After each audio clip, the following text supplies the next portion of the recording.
Yan. Taga saan? Cebu. Thank you, Sir Jamsi. Ilang taon ka na? 32.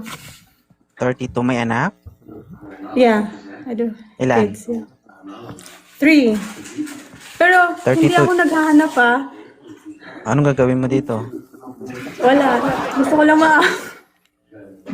Gusto mo lang mag-up. May asawa ka ngayon? Yes. Ilan? Anak kapila? Charis. Hindi, isa lang. Bakit kaya mo? Hindi din. Huwag mo sabihin nakapila. Ibig sabihin malaki butas mo. Ay, Joke lang. So, alagaan mo yung pamilya mo, ha? Yes. So, anong nagtulak sa'yo? Bakit napaakyat ka dito sa Live 2.0? Si Angel. O bakit? Anong sabi? Wala lang, sabi niya, try mo mag-up doon, hingi ka ng advice. Okay. Bakit? Ano bang, may problema ka ba? Parang hindi ka masaya. Wala naman akong problema. Hindi ka naman itutulak ni Angel dito kung wala kang sasabihin. Wala lang. Pero hindi, Hindi, gusto okay ko lang. lang mag-up. To have experience here. Alam mo, ma'am, no. Kahit ano naman ang sabihin namin dito, ikaw pa din naman masusunod. Ang kagandaan lang True. doon kapag nagsalita ka, no, meron kaming makuwang idea o may mapupulot kaming aral, if ever, na mag-share ka ng problema mo. Di ba? Kasi ang depression, hindi biro yan. Anxiety is not a joke. Kapag sinasarili mo yan at hindi mo yan nailabas, cancerous yan. Kaya dapat ilabas mo yan. Ano? No, I'm good. I'm fine.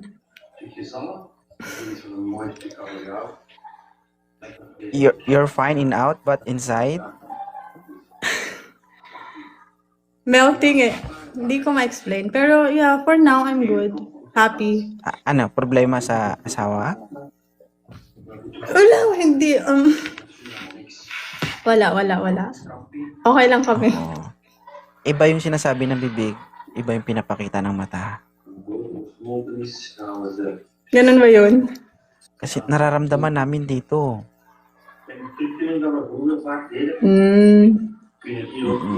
Mas maganda kasi pag nailabas mo yan. Kasi, alam mo yun, minsan ka lang minsan ka lang makakahanap ng, mas maganda, pag problema sa lalaki yung pagtanungan mo, wag babae. Kasi kapag babae yung pagtanong, ang i-advise yun, wala yan mo na yan. Ganun ba? Uy, wala mo na yan. Kapag lalaki ang problema, sa lalaki ka humingi ng opinion. Bakit? Anong nangyari? I mean, wala namang nangyari, to be honest. Siguro, Pero, normal naman siguro, no, na sa magjowa, sa mag-asawa, may turbulence sa relationship. ang turbulence. Turbulence like a hump, di ba? Ay. Hindi ko alam paano ma-explain. Ano ba klaseng problema meron kayo? Yan, hindi ko ma-explain. Siguro the next time na mag-up or I don't know. Hindi, mamimilit talaga. Maritis ako eh.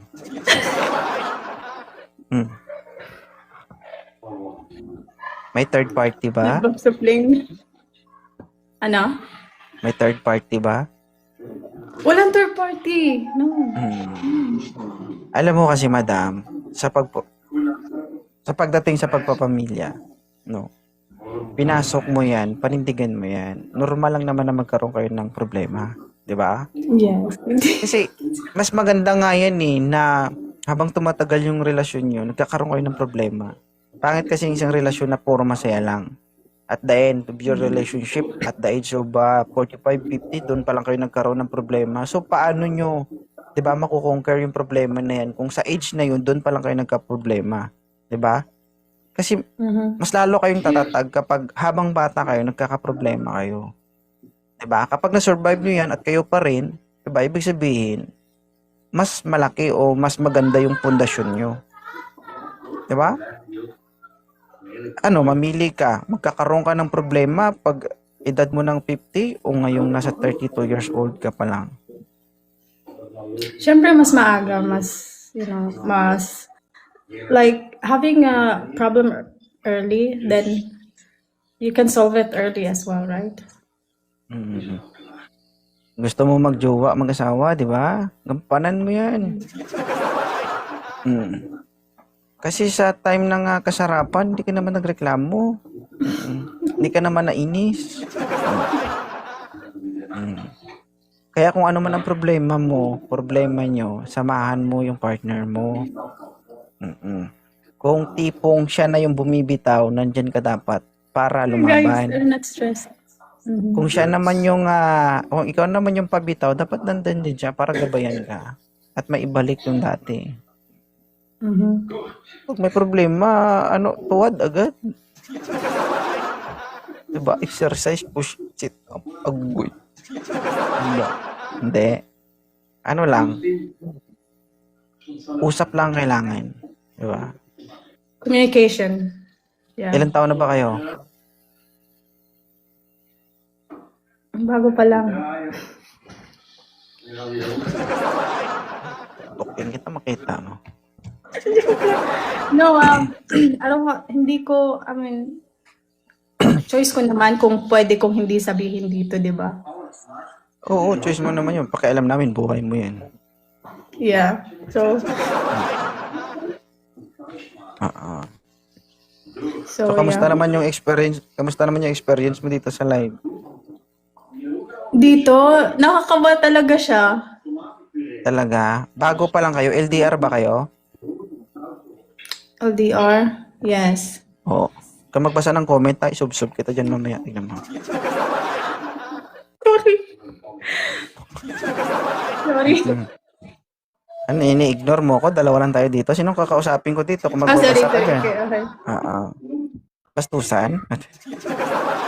Sorry, medyo matalas kasi yung dila ko eh. It's okay. Oo. So, LDR kayo, bago pa lang. Ang minuworry mo, baka maghiwalay kayo, so wala ka na magawa kasi nakita na. Meron ba? Hindi din. Komportable naman ako.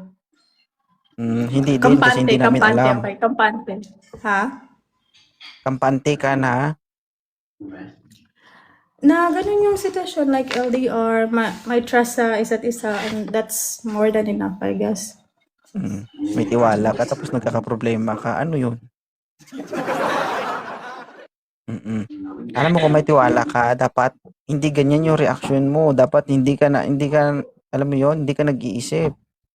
Alam mo ngayon, parang Hindi aligaga po ako ka. nag-iisip. Natural naman siguro sa tao na mag-isip, di ba? Normal lang, pero wag sobra-sobra. Halata pa, madam. Halata. Malayo siya. Kanina pa kunot-kunot ang boses mo. Parang gusto mong ubuhin na hindi. Oo. Ay na. So, ganito lang, ha? Sabi nga, Ano? di ba? Kahit anong gawin ng lalaki, kung ayaw ng babae, walang magagawa yung lalaki. Kaya kung may nangyari man, ibig sabihin, pinayagan mo, binigyan mo ng authority na mangyari yung mga bagay-bagay. Hindi namin alam kung ano yon. At yun ang nagpapagabag sa isip mo. Paano kaya maghiwalay kami, no? Wala na. Na-turn over ko na.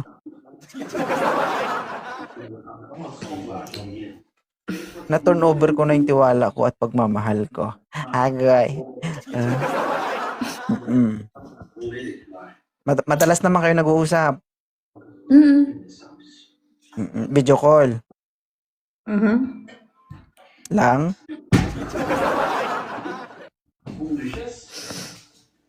Yung tawa niya, guys.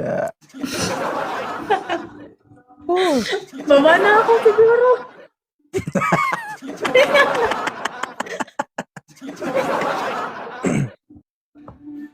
Hindi, madam. Ganito lang kasi. Alam mo, sa totoo lang, Hindi yan maiwasan. Tao lang tayo, nangyayari at nangyayari yan sa totoong buhay. So, ano lang, kausapin mo yung partner mo. Kung sakali man, wala na kayo, wag na sana dumating sa punto na kung mangyari man yan, walang magbibideo. Kung sakali man. Kasi, iba kasing thinking nating mga tao kapag galit tayo eh. Iba yung nagagawa ng galit, lalo na kapag mahal mo yung isang tao. Mahal mo, pero hindi mo na namamalayan minsan na napapahamak mo na pala yung taong mahal mo. Kaya lagi kong paalala dito sa live ko, lalo pag LDR kayo, pwedeng ipakita, wag lang isama ang mukha. Oo. Pwede pa po. Paano yun? Paano yun? Hindi mo alam, mamaya video call mo ko, turuan kita. Ako mag-a-adjust ng anggulo. Ganito ang gawin mo ha. Kasi malay mo, 'di ba? Pag nag-screen record yata nag-viral ka, Diyos ko, okay lang kung maputi, paano kung maitim? Yun. Okay. Loading di ay gini. Oo. So mga ganyan kasi madam, lalo na pag hindi pa, actually bago pa lang kayo. So, nasa iyo naman ang desisyon. Pero kung halimbawa man may nangyari na, wala na tayong magawa doon. Lagi lang, paalala lang sa partner na ganito. Wag na, kung gusto niya tawag na lang, wag na lang mag-video-video kasi malay mo maimay din niya, hindi niya sinasadya. Wow.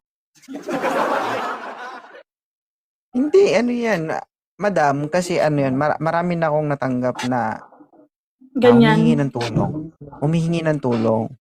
Kasi yung mga partner nila, hindi matanggap na iniwan sila. Dumadating sa punto na binablockmail sila, pinupost yung ganun. 'Di ba? So, ayoko din naman na maranasan yun. Sa mga lalaki naman dyan, na mga kagaya ko, totoo yan. Malibog tayo, oo, nandyan na yan. Kung pinasilip ka, maging kontento ka, hindi yung magbibideo ka pa. 'Di ba? Kasi nga, sa aming mga lalaki, 2 weeks, 3 weeks, okay na kami. Matigas na ulit ang ulo namin eh. Pero pag trauma yan, umabot man ng ilang taon, 5 years, 10 years, maalala pa rin ng babae na yun. Masasaktan pa rin yun. 'Di ba? Kaya sa mga babae dyan, lalo pag wala pa kayong tiwala dun sa lalaki, o sabihin natin may tiwala ka, pero pag alam mong hindi talaga siya para sa'yo, no? Wag mo munang ibigay yung sarili mo. Diba? Use your mind. Oo, pwede naman ikang sumilip Ba't ka magpapasilip? Pangit pakinggan, ma'am, di ba? Pero nangyayari yan sa totoong buhay. True. Sinasabi ko yan true live. Kasi maraming makaka-relate dito, lalo na sa mga OFW. So, minsan kasi, naaabuso sila. No? Yan, paalala lang yan, guys. Maswerte kayo kung makatagpo kayo ng lalaking kahit hindi man naging kayo o naghiwalay kayo. Yung tipong kung ano man ang meron kayo, hanggang doon na lang at hindi kanyang kayang ipahamak. Di ba? Paano kung binidyo ka tapos pinost ka, di viral ka? Hala, si Kwan, si ganito, maitim pala yung ano, oh. Nakita ko, may isang buhok na iwan. Oo. Tapos nandun ka pa, nakangiti ka pa, oh. Di ba? Pag nakita mo yung video mo, sayang, sana nag-ahit ako. Hindi yan kabastusan, guys. This is for reality. Hindi lang to para sa isang tao. Para sa ating lahat yan, guys. Okay? Kasi hindi lahat ng lalaki pare-pareho. No? Hindi lahat ng pag-iisip ng lalaki pare-pareho. Maswerte ka kung makahanap ka ng lalaki o babaeng kaya kang protektahan kahit wala na kayo.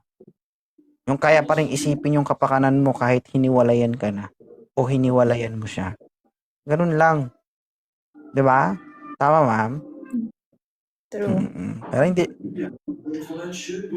So, maraming salamat sa pag-akyat ha. Ingat ka. Mamaya mag-isip-isip ka na. Mamaya mag-isip-isip ka ha.